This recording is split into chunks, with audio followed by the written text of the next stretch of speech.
What's happening, people? And once again, welcome back to CUBCAMTV for this, another edition of our brand new interview series. Very excited to get into today's conversation. We're speaking to a legend of the game, someone who I've been playing on radio for numerous years, someone who I've been listening to as a fan for numerous years as well. Eva Lazarus joins us on the line. How are you doing?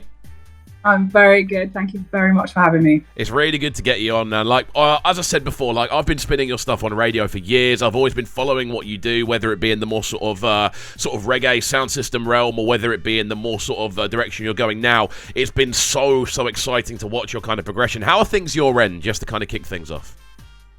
In a casual sense or a musical sense? In a music sense. Okay, so in a musical sense, I am in possibly the most hectic festival season and sort of musical rollout of my life. But on a personal level, life's pretty chill. Yeah. So it's always an interesting balance, though. And again, I was going to ask about festival season because obviously I know you're quite a big festival head. You perform at a lot of them.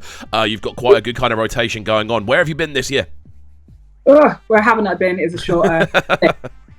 My favourite of the year so far has got to be Glastonbury. It's got to be Glastonbury. It was an insane experience. I played 3 massive shows there. I don't think I've ever played such big crowds at Glastonbury. And I think, when you've been doing it for a while and you kind of creep up the festival stages, the sizes, the audiences, every single show I played was rammed, and every single stage I was on was a big stage. It felt very affirming. That's cool to see. Again, obviously Glastonbury is this kind of, I suppose, this legendary beacon at this point in kind of the festival calendar. It is it's the biggest one. So it must be kind of cool. How do you end up playing three stages as well? Is that like a normal thing that happens? She's busy and booked. Yeah. I feel I don't know. I got asked and I said yes. Do you know what? That being said, a big stage doesn't always equal the best show. Mm-hmm. Sometimes a small venue at Glastonbury and it's maybe like a corner and it's got 100 capacity and it absolutely bangs because it's small and intimate. It doesn't necessarily mean it's going to be a good show because it's a big stage. You get magic everywhere, but this year just felt very different. And the three different shows, I don't know how I became so lucky or stupid enough to say yes to 3. Completely rinsed when I left that field. I was so tired. Yeah, I can imagine. Again, because when you're in that kind of live setting, it does feel like, Glastonbury especially, I presume, is just very full on the entire time. Like there isn't really much respite, and obviously you're playing 3 different shows. With the 3 different performances, I'm quite interested in this. Were they different sort of set lists, or was it the same sort of set list transferred? Like, what was the difference? Okay, so Thursday I played Greenpeace. It was me and my DJ, shout out Hazel Marimba, amazing DJ. Please go check her out. But it was just us 2 on the Thursday at Glades. On Friday, we played Glade Stage, me, Hazel Marimba, and my 2 dancers, Shanae and Elisa. So it's more of there's more performance element in that show. And then my last show was on the Rum Shack in the Naughty Corner of Glastonbury. And that was with my live band, and that was performing music from the album I'm about to put out. Okay, so that works really nicely, and it does lead us on quite nicely, obviously, to the music you've been putting out this year, and again, this sort of slightly different direction I feel some people will be feeling from Eva Lazarus. Like it's a bit more in that kind of R&B and hip-hop realm. There's been 2 singles so far this year, obviously, How Am I Looking and Royalty. How's the response been to both of these from your end? The response has been lovely. It's been really, it's been what I've wanted, which is lucky. Playing it live, taking it out on stage, I think for me was where you see if it works or not. Because you can really enjoy and be romantic about the whole process and being in the studio and yada yada. But unless it connects with people in a live setting, that's where the satisfaction in my job happens. It's kind of completed there. I love the writing process. I love recording, but I thrive on stage, and taking that material, especially the ones we've released already, into a live setting and having people A, know some of the words already, and B, not really be that bothered that I'm taking the pace down from this. like 2 a.m. set pace to something a little bit more chill. And I kind of credit that to my musical director, Jay Wilcox. He's managed to pace the set in a really tasteful way. So we go through all of these sort of like tempo shifts and energy shifts, and you go from this really sort of musical, jazzy, R&B, soulful, neo-soul moods all the way through to drum and bass, and manages to do it in this really seamless way.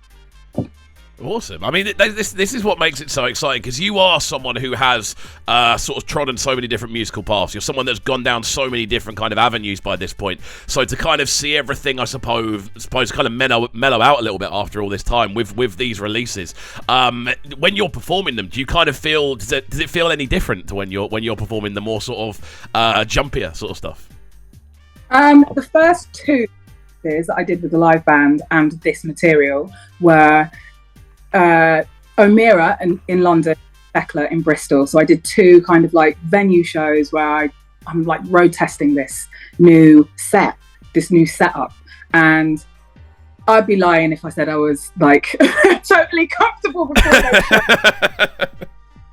I was like, okay, trying a thing, let's see if it works. And the thing is, I asked the right person to help me make sense of the collection of material that I have. I think the center thing that runs through, the thread that runs through everything is that it's my writing, it's my vocal, it sounds like me. I sound like me. Mm-hmm. So I sound like me on R&B, I'm going to sound like me on dancehall, I'm going to sound like me on drum and bass. Like, that's how I write, that's how I sound.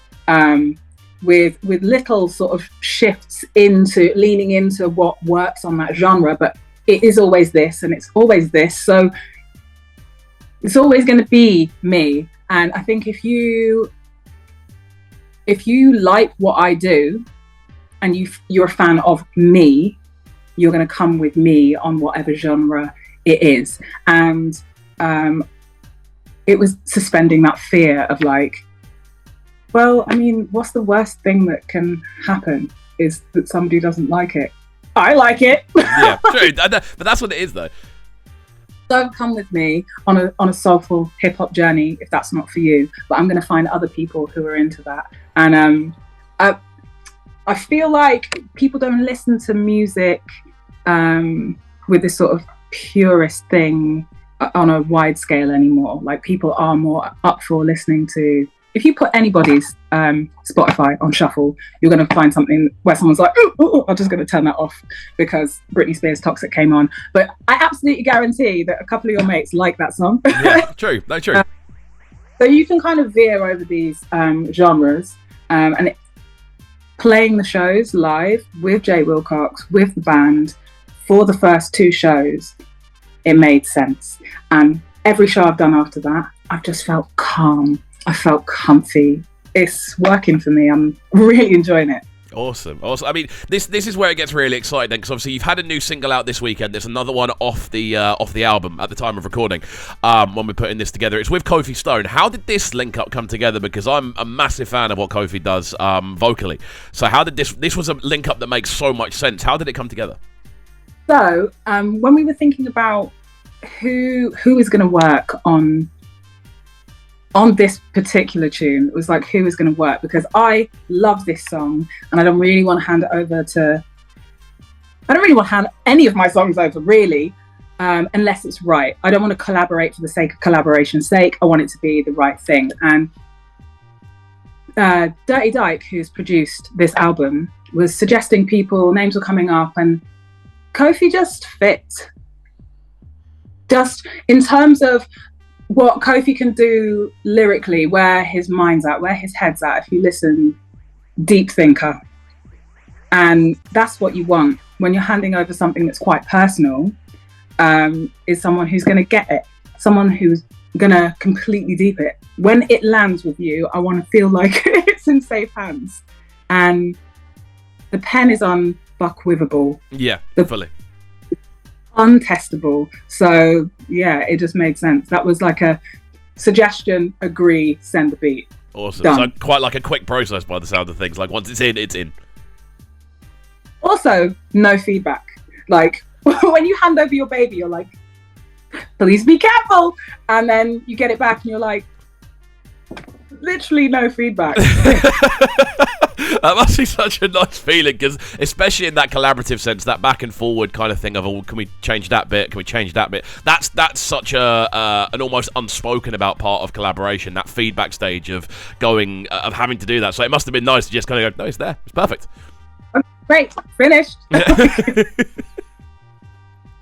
That back and forth process is only uncomfortable. It's only uncomfortable if you are collaborating for collaboration's sake. I feel like if you're just saying yes because you want to get in the room with somebody and you know that the beat's not right or the thing's not right, that kind of like unpicking process where you're trying to make it work is uncomfortable, because you know you're just doing it to be in the room. Don't do that. Don't do that. If the beat is right and the artist is right, that sort of that middle section where you are trying to get it right feels like we're doing it for the right reasons. It doesn't feel like, oh God, this isn't working and I knew this wasn't going to work. I knew this was going to be the thing. Like it's just not uncomfortable if the settings are right. 100%, and I think that you can kind of tell with this as a tune as well, having listened for it a few times, that it was just a smooth process to put together, and you can hear that natural kind of synergy both vocally and I feel just consciously as well. You can hear that you're both going in the same kind of direction with it, which is so cool to see. And obviously the album is on the way. It's on the way next month, I believe, or in September. I think the album is meant to come out entirely. So it goes by the name Brandy Kisses. Talk to me about the title. Why this as the title? Is there a story behind it? There usually is with album names. So what's the story? So a lot of the songs on the record are about personal relationships, and usually when I write about, let's start with, I don't write love songs. Like I don't. I write a mean breakup song, and usually I'm the winner of the breakup.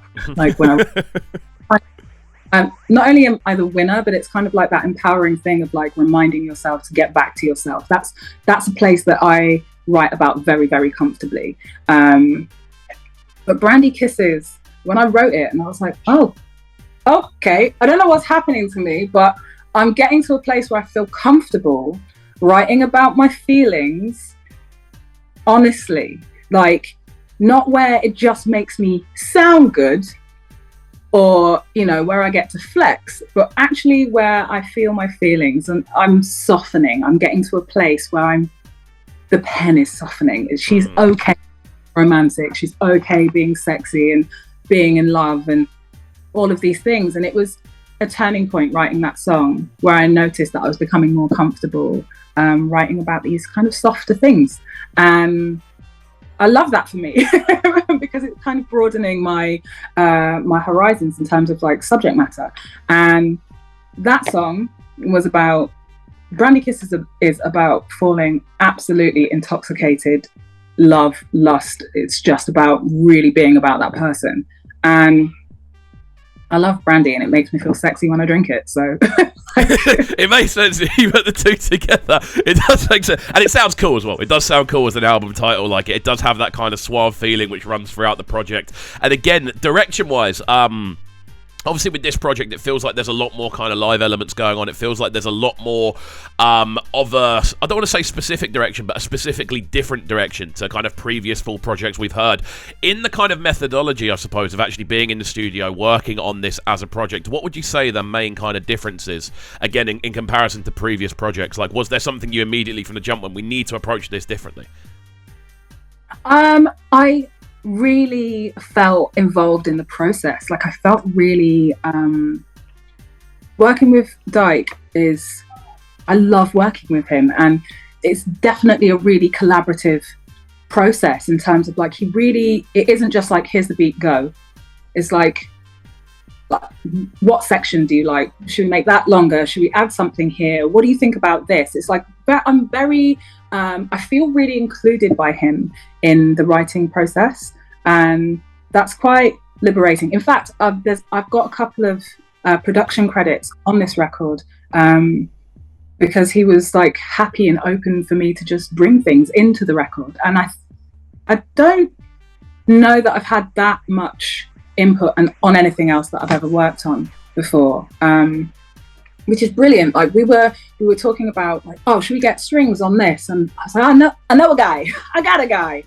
So we brought in Neil Waters for the strings, and he composed something so beautiful that I cried. And then I cried again when we got the strings back from, there's a string orchestra on this record, and it just sounds so huge. It sounds so epic, and I've really got to dream and direct some bits of the production, and also I haven't really had to direct or dream too big because Dyke's an incredible producer. Like, absolutely, what is a titan. Yeah. So such a pleasure to work with him, and his vibe studio, so much fun.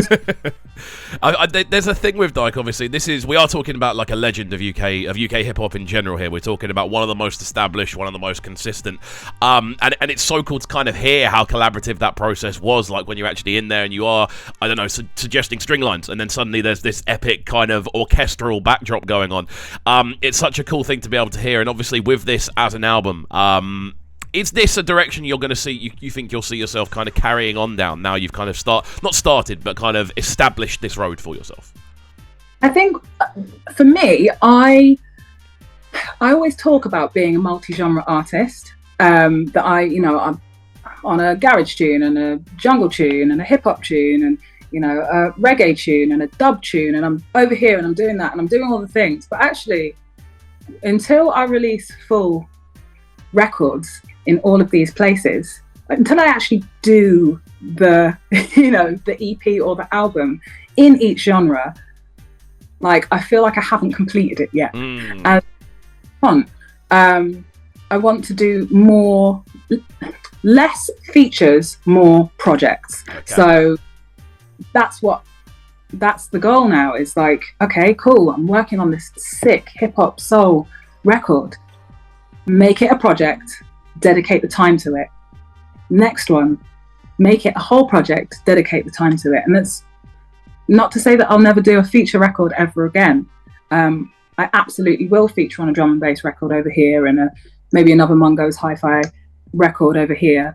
But when it comes to me and putting my name on something, I want to do whole projects now. But it'll still be multi-genre. Yeah. Yeah. Awesome. That's what people think that you just scatter vocals everywhere. I do it with intention. I write what makes me happy. I don't get the same thing from playing guitar that I do from, spitting over 140. That's not the same energy. I need, as a creative person, some people don't need to do all of the things. I need that to feel satisfied. That makes sense, though. Now, you know what? I can completely understand that as a feeling. I can completely agree with it as well. When you're kind of working in a singular direction, it doesn't necessarily become monotonous, but it does start to be like there are all these other things I could be doing as well. And it's almost like you want to just expand and try different things and keep things as open. And I've got to say, it's been an absolute pleasure to have the chat with you today. And I'm really excited for the album. I'm excited to see it land. I'm excited to see the response as much as anything else, because there are going to be people that absolutely adore this as a project. And I've got to say, thank you for coming on the show. It's been great talking to you. For having me. Each and every time. Well, we're going to round off there then, people. The album is out on September the, is it 9th? 8th. I knew it looked like a 9. That's all off the top of my head. They look very similar. It's out early September the 8th. Very excited for this as an album. Brandy Kisses from Eva Lazarus. Make sure you do go and check that out. I'll leave a pre-order link in the description down below when it becomes available. Thanks for watching, guys, and we'll see you all next time. CUBCAMTV signing out. Let's go. Sounding so good right now. Man, they're sounding a Brighton town. Make sure you subscribe to the YouTube channel right now, CUBCAMTV. Stay locked.